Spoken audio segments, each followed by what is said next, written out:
새롭게 시작해보도록 하겠습니다. 역시 문재인 대통령 관련 소식입니다.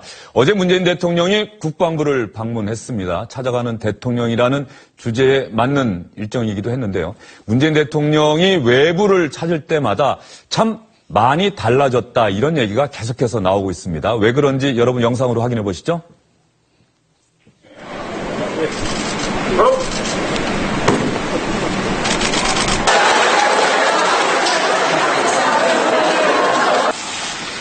대통령 취임 일주일 만에 국방부와 합참을 찾은 것은 지금 그만큼 우리의 안보가 매우 엄중한 상황이기 때문입니다.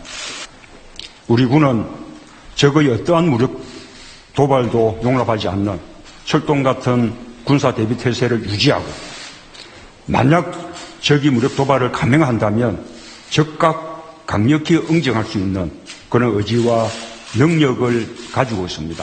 또한 국방개혁 2030을 통해 설계했었던 국방개혁 방안의 조속한 실행과 방산비리의 재발 방지를 위해서도 각별한 노력을 당부드립니다. 말로만 외치는 안보가 아니라 진짜 유능한 안보를 구축해야 합니다. 국방다운 국방, 안보다운 안보, 나라다운 나라를 만드는 것을 나의 소명으로 삼을 것입니다. 김태현 변호사, SBS의 이기성 선임기자, 그리고 매주 목요일마다 함께 하시는 서민 칼럼니스트, 또 의사시기도 하시죠. 그리고 SBS 생활문화부의 권혜리 기자 나왔습니다. 네 분 어서 오십시오.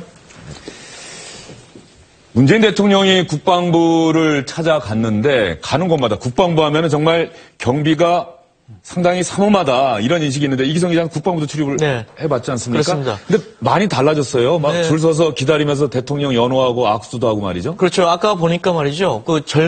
젊은 그 여직원들도 나와가지고 마치 무슨 아이돌 스타가 온 것처럼 해서 하는데, 저런 건 처음 봤습니다. 왜냐면은 제가 출입할 때만 하더라도 기자만 하더라도 삼실 기자라고 해야지, 화장실, 대변인실, 이렇게 해가지고 별로 갈 수가 없었는데, 지금 너무, 정부 자체 분위기가 바뀌어서 그런지, 하여튼, 보십시오.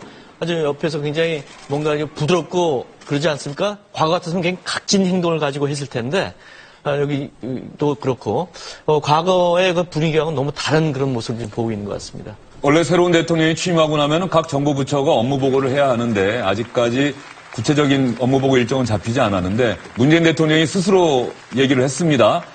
그만큼 안보 상황이 엄중하기 때문에 취임 일주일 만에 바로 정부 부처 가운데 처음으로 국방부를 찾은 것이다, 이렇게 강조를 했고요.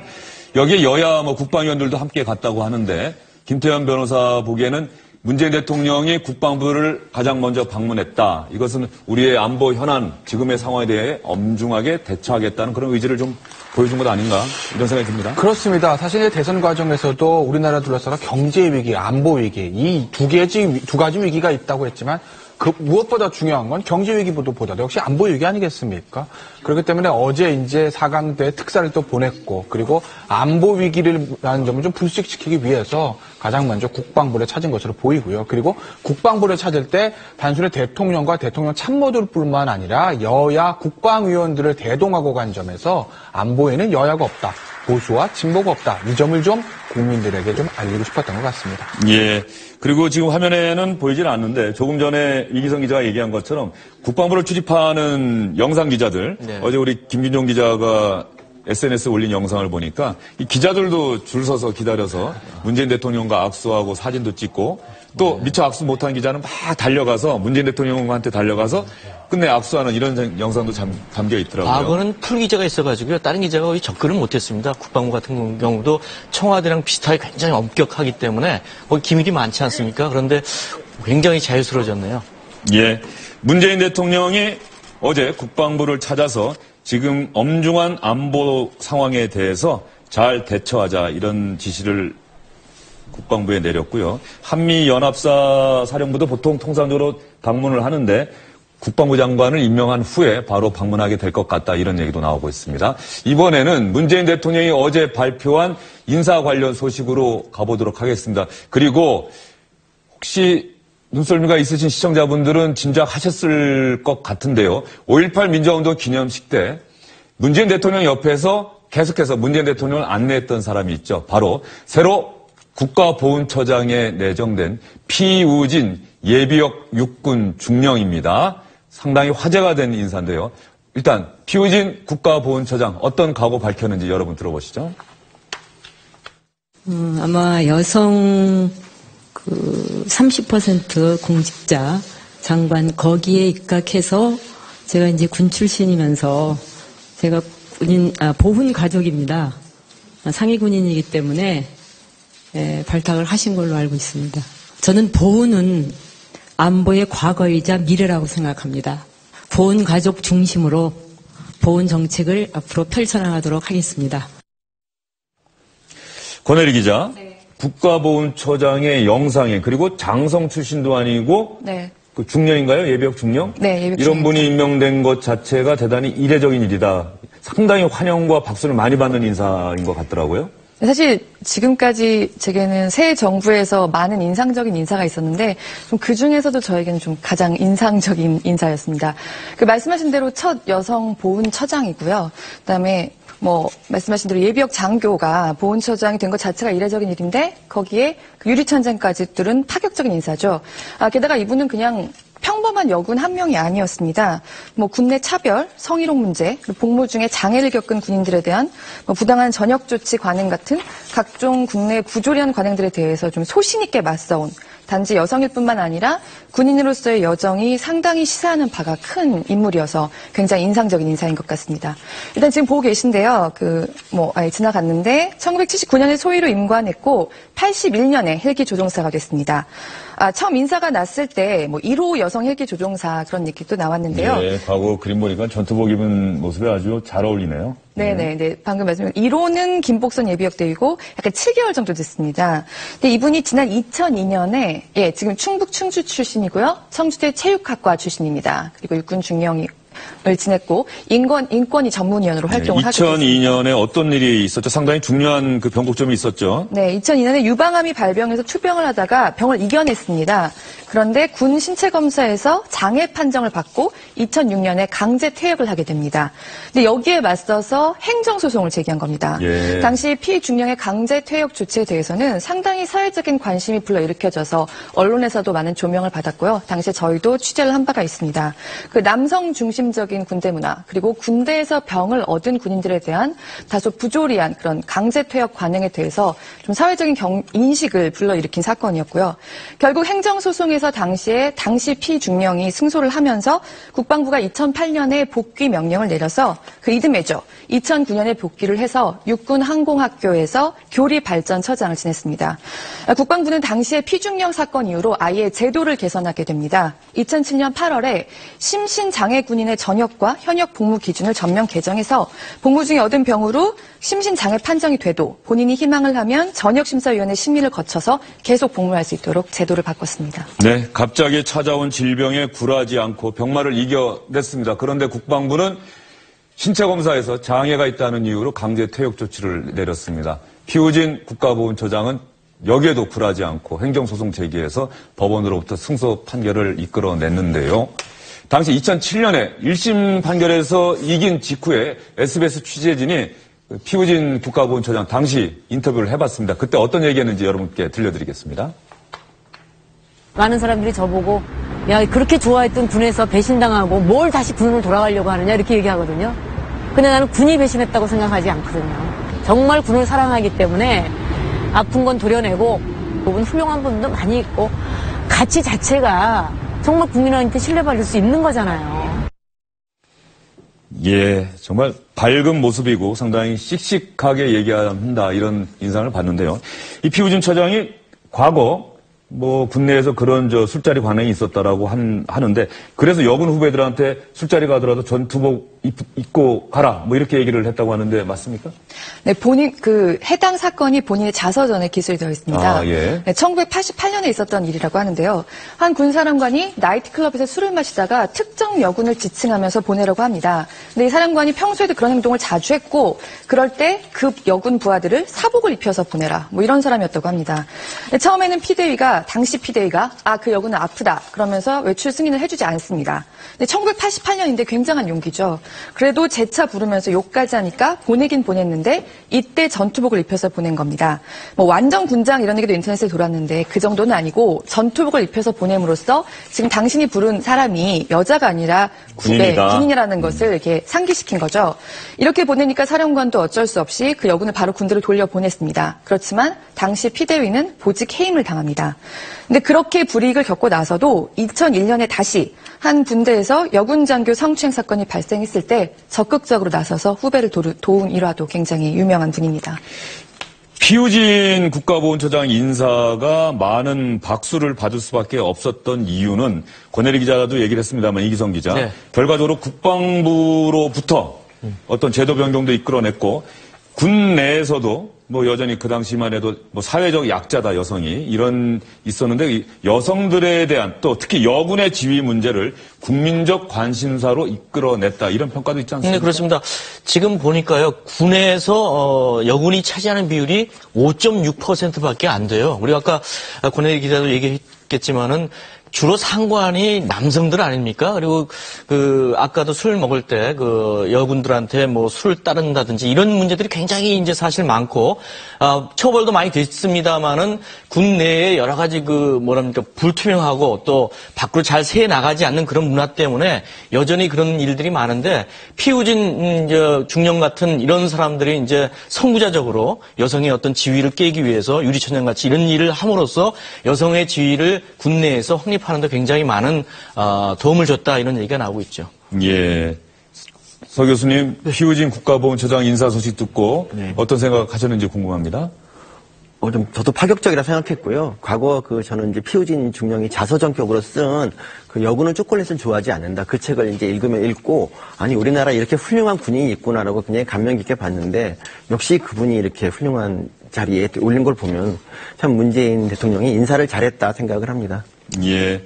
그러면 피우진 국가보훈처장 이야기 여러분께 해드렸고요. 또 다른 상당히 관심을 받고 있는 인사 소식, 공정거래위원장입니다. 재벌개혁의 전도사로 불렸던 김상조 경제개혁연대 소장, 문재인 대통령이 공정거래위원장에 내정을 했습니다.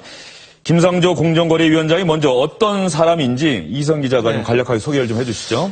김상조 공정거래위원장 후보죠, 지금. 왜냐면은, 원래 차관급이었어요, 공정거래위원장이. 그런데 이제 경제가 중요하다 보니까 1996년 때 장관급으로 이제 격상이 돼가지고, 이제 그래서 국무총리 제청도 받아야 되고 국회 인사청문회 대상이기도 한데, 지금 아시다시피 이낙연 총리 후보자가 아직 국회 청문회를 통하지 않아서 유일호 부총리가 대신 이제 제청을 했고요. 예. 자, 보시면은 김상조 교수는 전형적인 학자입니다. 서울대에서 석사, 박사 했고요.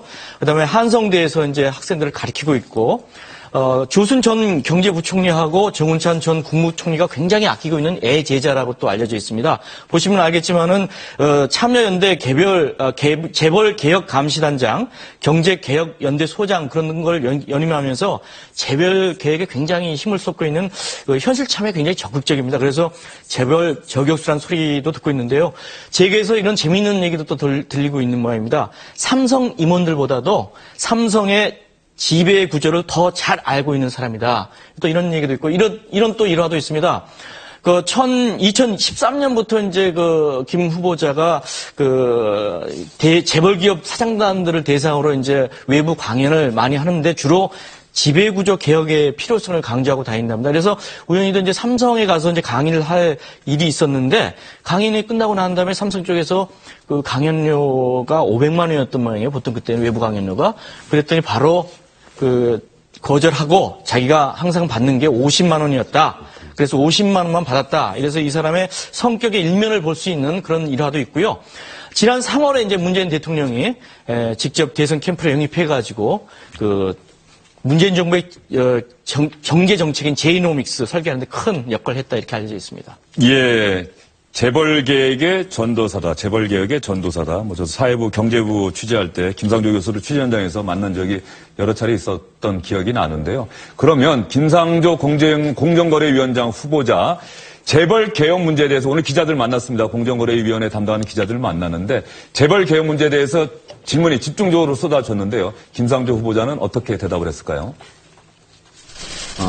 원래 제가 말이 참 많습니다.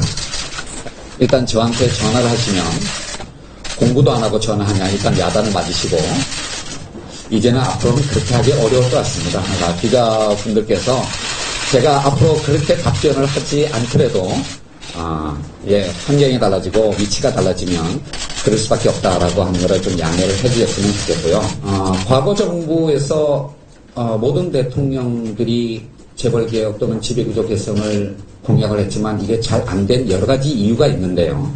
정부 차원의 정책의 컨트롤 타워가 잘 만들어지지 않아서일 수도 있다는 생각이 듭니다. 즉 뭐냐면 이 금산분리 같은 것이 가장 대표적인 예가 되겠는데 금산분리라고 하는 정책 목표를 달성하기 위해서는 금융위도 그다음에 공정위도 떠나가서 법무부 그다음에 국무총리실 등등의 다양한 어떤 정부 부처의 협업이 필요하다고 생각을 합니다. 경제력 집중 억제를 위해서는 30대 그룹의 자산 중에서 4대 그룹이 절반을 차지하고 범4대, 친족 그룹까지 합친 범4대 그룹으로 하게 되면 30대 그룹의 3분의 2를 차지하니까 30대 그룹 전체를 대상으로 규제 기준을 만들기보다는 상위 그룹에 집중해서 법을 엄격하게 집행하는 그것이 오히려 더 효과적이고 그리고 지속 가능한 개혁의 방법이 되겠다라고 말씀을 드렸고요. 이런 말씀을 대통령께서 전적으로 수용하셨습니다. 새로운 법을 만들어서 4대 그룹만 속된 표현입니다. 때려잡겠다 이런 방식이 아니고요. 현행법을 집행할 때 4대 그룹 사안이라면 좀 더 엄격한 기준을 가지고 판단해 보겠다. 그런 취지입니다. 재벌개혁이 경제민주화의 출발점이라면 경제민주화의 본령은 하도급 중소기업, 비정규직 노동자, 영세 자영업자의 삶을 개선하는 것이다. 제가 이렇게 말씀드렸더니 대통령께서 너무 좋아하셨습니다. 재벌개혁이 재벌을 망가뜨리거나 해체하는 것은 절대 아닙니다. 제가 재벌 해체하자라는 말을 단 한 번도 한 적이 없습니다.